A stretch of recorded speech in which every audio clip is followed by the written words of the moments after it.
Good, happy Sunday morning. I'm Riley King, and welcome to the Riley King Newscast. Let's get started. First step, arrest made in Danville, homicide.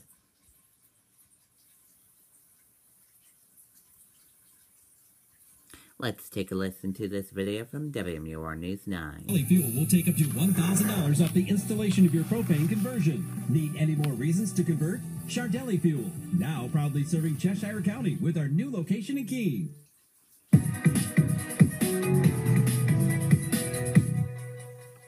News of an arrest in 51-year-old Joanne Boucher's murder comes as a relief to neighbors along Caramel Drive in Danville. According to the state's website, the suspect is a registered sex offender. My kids can go outside and not have to worry. That means they can actually walk by that house. I've never let them walk by there. 37-year-old Richard Moore was arrested late Friday night and charged with second-degree murder. Investigators say he stabbed Boucher multiple times on September 2nd. Even though an arrest has been made, the investigation is still very much active and ongoing, and so I can't comment any further on that at this point. The Attorney General's office is not commenting on their relationship, but neighbors say Moore had been living with Boucher at her home. Boucher's body was found inside the house days ago. The New Hampshire Sex Offender Registry says Moore was living at that same address. It also shows he has a criminal record that dates back to 1996. In 1998, he was convicted of felonious sexual assault. One neighbor, who doesn't want to be identified, says Moore kept to himself. Did I want him anywhere near my kids? Heck no. Did we ever see him? No. He hid in the house. The only time he was ever out was when he was in her car. In a statement, Boucher's ex-husband told News 9, quote, "We are certainly glad that someone is being held accountable for such a horrible crime. However, myself, my family, and the rest of the decent law-abiding citizens still wonder why career criminals such as Richard Moore are allowed to walk the streets. Something needs to change, not only in New Hampshire, but throughout the country." There's still a significant amount of work to do in terms of follow-up, as there is with any case. An arrest doesn't stop the investigation. The investigation is still continuing. Okay, and there you go on that report.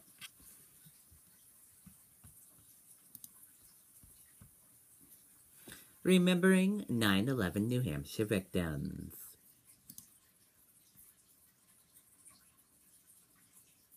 Let's take a listen to this video. Take the Snelly Family Energy Challenge and see if we can provide a better value for your energy dollar. Now serving Cheshire County with our new location in Keene. Call for new customer incentives or visit cfuel.com.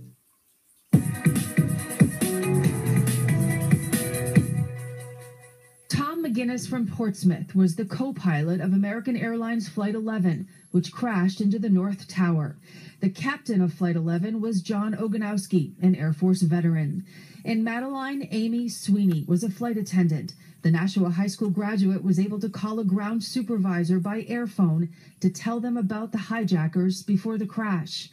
Thelma Cuccinello of Wilmot was a passenger on the flight. She was on her way to visit her sister in California.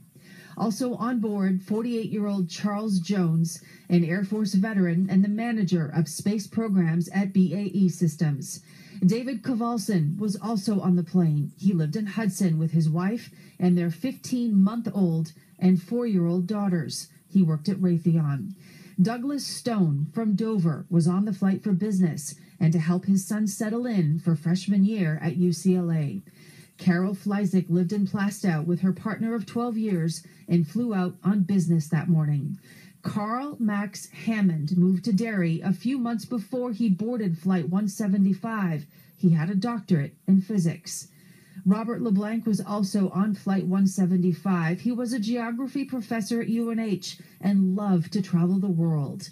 59-year-old Louis Neil Mariani of Derry was traveling on the plane to get to his stepdaughter's wedding, which went on in his honor. Kathleen and Michael Shearer were on Flight 175 together. They were married 39 years and had built their dream home in Dover. Kathy Bantis was in the World Trade Center, where she worked. She graduated from Central High School in Manchester in 1975. Okay, and there you go on that report. Schedule Granite State to mark 15th anniversary of 9/11. Let's take a look at the schedule.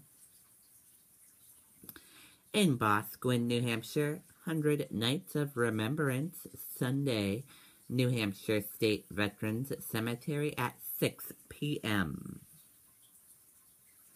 In Concord, Fallen Firefighter Memorial, Monday, New Hampshire Fire Academy at 9:50 a.m. In Henniker, September 11 Remembrance Ceremony, Sunday, New England College at 11:30 a.m.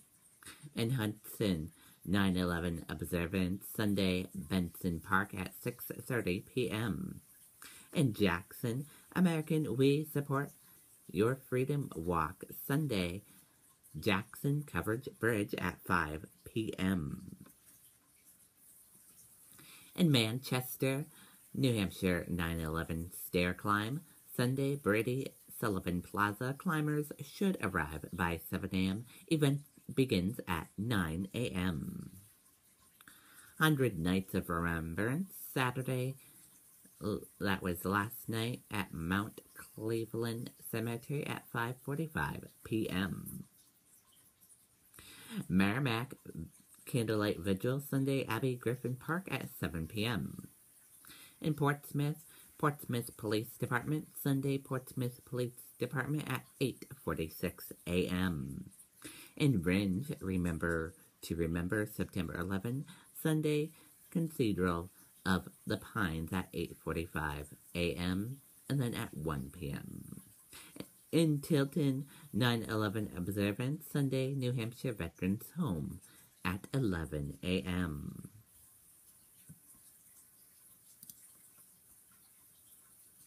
That's the complete schedule that will be happening today in New Hampshire. Woman struck, injured by car while crossing street. A woman was seriously injured when she was struck by a car while crossing a street in Massachusetts town. Ashland police say it happened just after 8 p.m. Friday. The victim, an 18-year-old Milford woman, suffered serious injuries. She was taken via medical helicopter to a hospital in Worcester, where her condition wasn't immediately available Saturday. Police have not released her name. The driver of the car, 24-year-old Ashland man, remained at the scene and cooperated with police. Police do not believe speed or alcohol were factors. Ashland is located about 30 miles west of Boston. President Obama to mark 15th anniversary of 9/11 at Pentagon. President Obama plans to visit the Pentagon today to memorialize the 15th anniversary of the September 11 attacks. Prior to his departure, Obama will privately observe a moment of silence inside the White House residence to mark the occasion as flags across the nation fly at half-staff in remembrance of the victims of 9/11.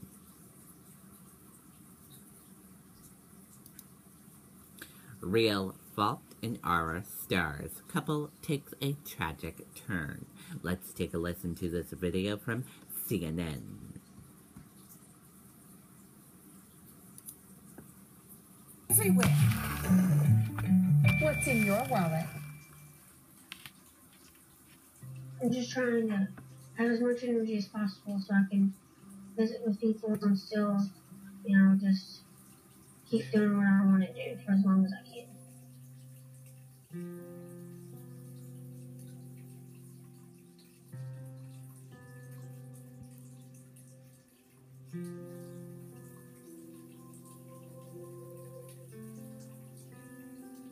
I don't really like to say that I'm not fighting anymore. My body is just so tired that I can't fight anymore.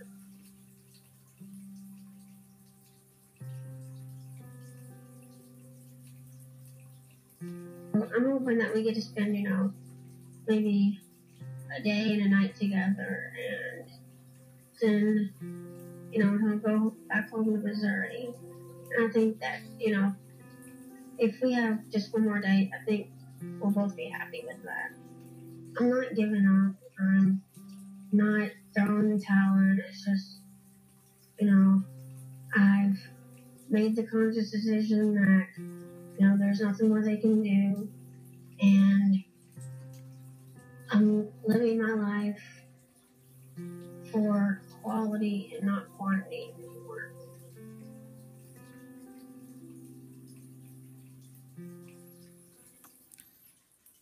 Okay, and there you go on that report. Now let's take a look at some events happening in New Hampshire.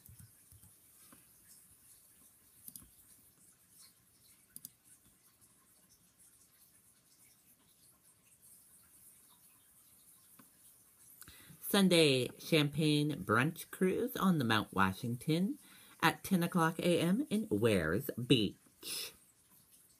Family Sunday dinner aboard the Mount Washington at 5 p.m. at Wares Beach. 9/11 Day of Remembrance service at 8:45 a.m. in Ringe. The 2016 Hampton Beach Seafood Festival at Hampton Beach from 10 a.m. until 6 p.m. today. River Valley Artisans Tour at 11 a.m. in Westmoreland. God of Changer of Yanzma Razi at Peterborough Players at 4 p.m. in Peterborough, New Hampshire. Yoga in the Vineyard with New Hampshire Power Yoga at 11 o'clock a.m. in Amherst. Follow the Grand Exhibit 10 o'clock a.m. in Meredith. Second Sunday Jazz Brunch at 10 o'clock a.m. in Manchester. Focus Tour Craft in the Collection at 11:30 a.m. in Manchester. At the 2016 Mud Bowl at 10 o'clock a.m. in North Conway.